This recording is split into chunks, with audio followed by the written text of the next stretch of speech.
I arrived in Milan on a foggy afternoon in 1496, at the height of the Italian Renaissance.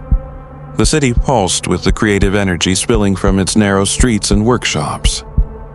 My destination was the convent of Santa Maria delle Grazie.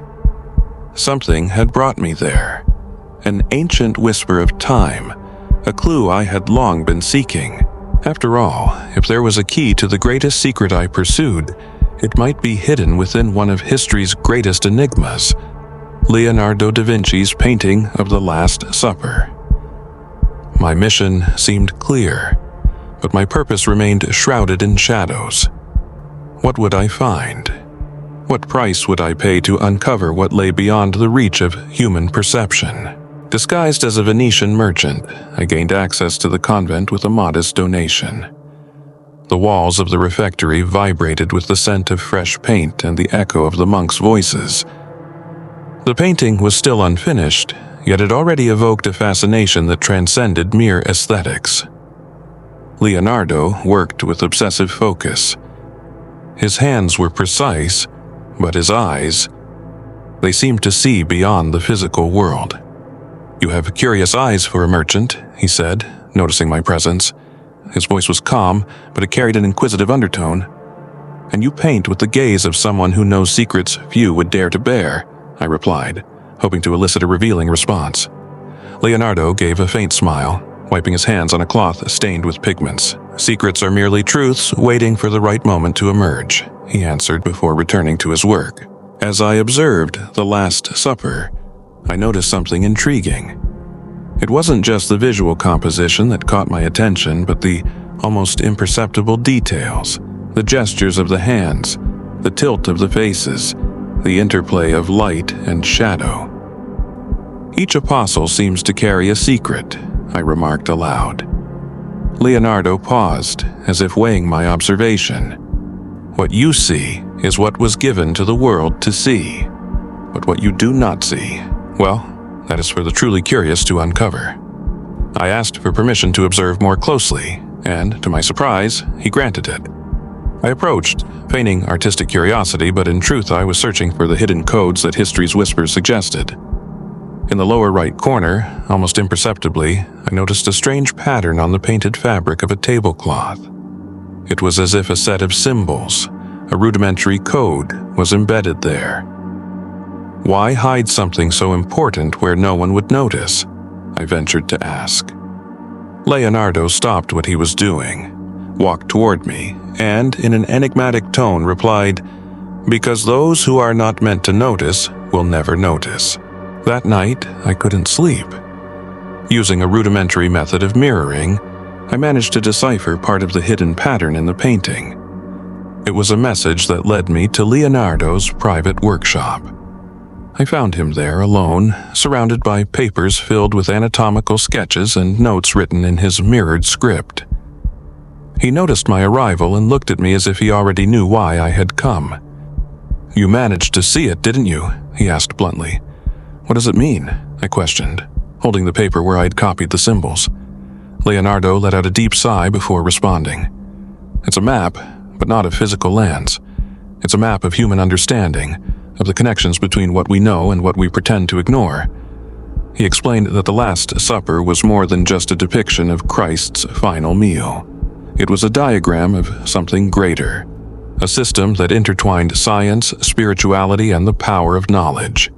Every gesture, every object, every figure held a dual meaning, camouflaged for those not ready to see it. Leonardo then revealed something that had never been recorded in the annals of history. The original painting was meant to include an additional element, a scroll that had been removed before he even finished the work. The scroll held the key to understanding not just the painting, but the very nature of what is sacred and what is profane, he said, his tone tinged with sadness.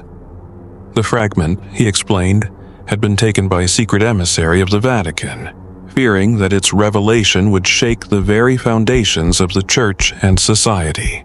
In the early hours of the next morning, I decided to act. The silence in the convent was profound, broken only by the rustling of the wind slipping through the cracks of ancient windows. Leonardo's information had led me to a forgotten room, hidden in the underground levels of the building, accessible through a concealed door behind a worn tapestry. My footsteps echoed in the narrow corridor, lit only by the flickering flame of a small lamp. When I finally reached the marble vault, it seemed to exude its own energy, as if it housed something alive, something pulsing.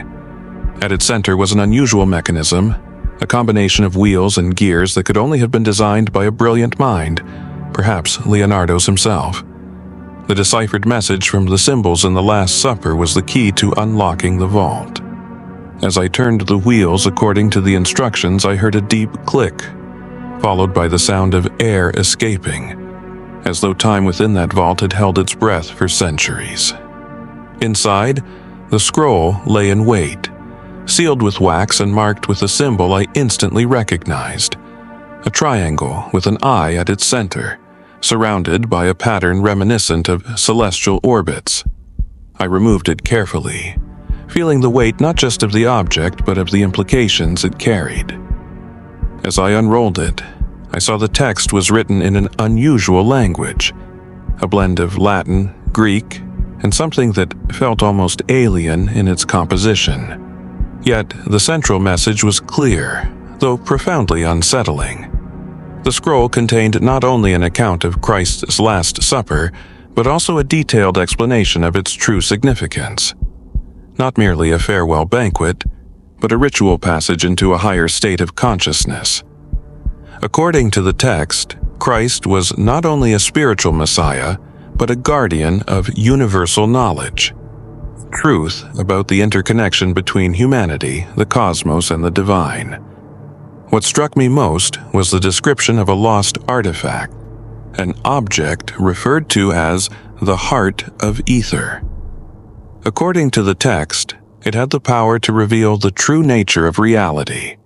The Last Supper, with its deliberate compositions and gestures, was a map leading to this artifact. The scroll was the final piece of the puzzle. My mind was a whirlwind of thoughts. If the contents of this scroll were revealed, it could free humanity from fear and the structures of control rooted in dogma. But the other side of the coin was equally terrifying. It could plunge the world into chaos, dismantling the beliefs that had upheld centuries of civilization. As I pondered, I heard footsteps in the corridor. Someone knew I was there. I extinguished the lamp and hid in the shadows. 3 men, dressed in clerical robes with heavy crosses around their necks, entered the room with an almost military determination. Their voices murmured prayers, but their eyes were cold, like hunters stalking prey. I couldn't be discovered, not now. I waited until they were distracted, examining the room, and in a swift, silent move, I slipped through the shadows and exited before they noticed my presence. Back on the surface, I tucked the scroll safely into my coat and sought refuge in the stillness of the night. But a weight pressed on my heart.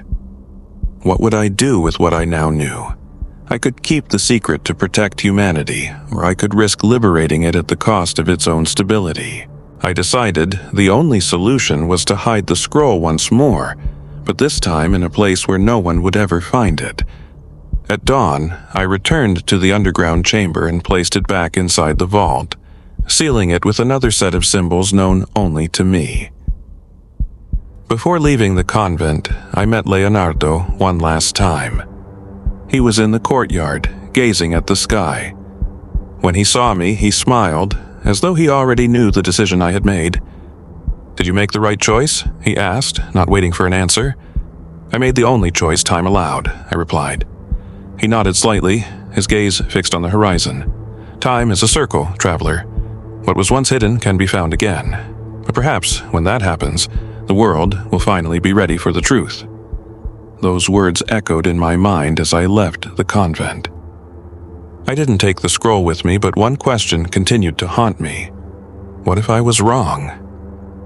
As I walked through the quiet streets of Milan, I noticed something in my coat pocket that I didn't remember placing there. A small piece of paper, folded carefully. I opened it and saw a message written in Leonardo's unmistakable handwriting. "What you seek lies beyond time. where maps end and wisdom begins. Go to the library, where maps have no end. In that moment, I realized my journey wasn't over. It was only just beginning.